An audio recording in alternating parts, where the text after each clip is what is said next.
नमस्कार दोस्तों। आर्थिक असमानता 1995 के एक अध्ययन में कहा गया है कि भारत में जाति व्यवस्था अधिक समृद्ध उच्च रैंकिंग समूहों द्वारा गरीब निम्न रैंकिंग समूहों के शोषण की एक प्रणाली है। 2001 में प्रकाशित एक रिपोर्ट में कहा गया कि भारत में 36.3% लोगों के पास कोई ज़मीन नहीं है।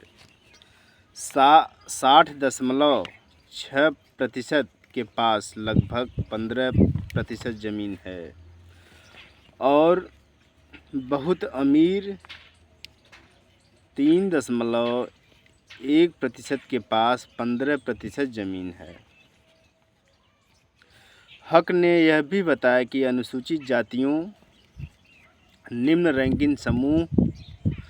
रैंकिंग समूह और अन्य सभी जातियों उच्च रैंकिंग समूह के 90% से अधिक लोगों के पास या तो ज़मीन है या उनके पास इतना भूमि क्षेत्र है जो प्रति परिवार $1000 प्रति वर्ष से कम भोजन और आय पैदा करने में सक्षम है।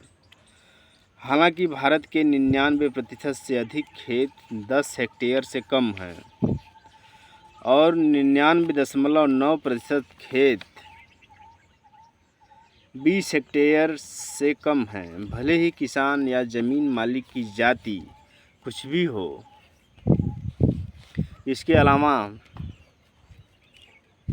भारत सरकार ने कृषि भूमि सीलिंग कानून को सख्ती से लागू किया है, जो किसी को भी निर्धारित सीमा से अधिक भूमि रखने से रोकता है। भारत ने इस कानून का इस्तेमाल कुछ लोगों से जबरन भूमि अधिग्रहण करने और फिर भूमिहीनों और निम्न जाति के गरीबों को लाखों एकड़ भूमि पुनर्वितरित करने के लिए किया है।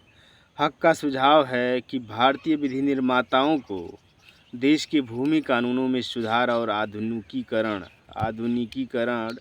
करने की आवश्यकता है और भूमि सीलिंग और किराएदारी सुधार के प्रति अंधाधुंध पालन पर कम भरोसा करना चाहिए।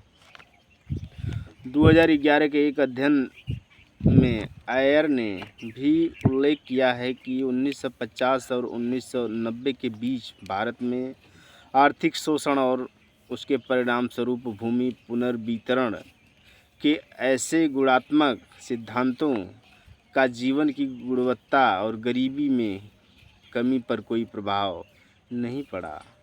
इसके बजाय 1990 के दशक से आर्थिक सुधारों और गैर कृषि नौकरियों के परिणामस्वरूप अवसरों ने गरीबी को कम किया है और भारतीय समाज के सभी वर्गों के लिए प्रति व्यक्ति आय में वृद्धि है।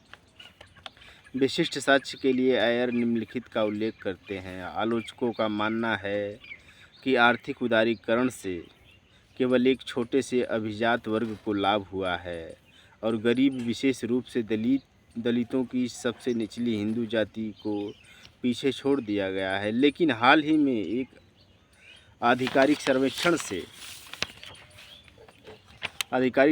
से पता चला है कि पिछले 2 दशकों में दलित के जीवन स्तर में उल्लेखनीय सुधार हुआ है। टेलीविज़न स्वामित्व 0 से 45% तक बढ़ गया है। सेल फोन स्वामित्व 0 से 36% तक बढ़ गया है।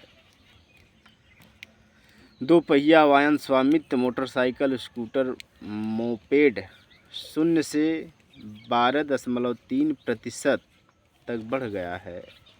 कल का बचा हुआ खाना खाने वाले बच्चे 95.9% से घटकर 16.2% हो गए हैं।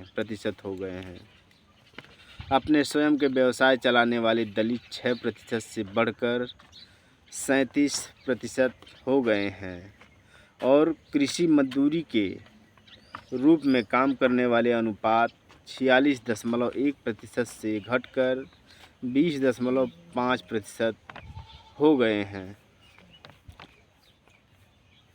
कैसन ने भारत के दलित समुदाय के 2 वर्गों के भीतर अंतर प्रभाव का अध्ययन किया है। उन्होंने पाया कि भारत के समग्र आर्थिक विकास ने सबसे तेज़ी सबसे तेज और अधिक महत्वपूर्ण सामाजिक आर्थिक परिवर्तन उत्पन्न किए हैं। कैसन ने आगे निष्कर्ष निकाला है कि भारत की ऐतिहासिक रूप से भेदभाव वाली जातियों के आगे बढ़ने में कानूनी और सामाजिक कार्यक्रम पहल अब भारत की प्राथमिकता है।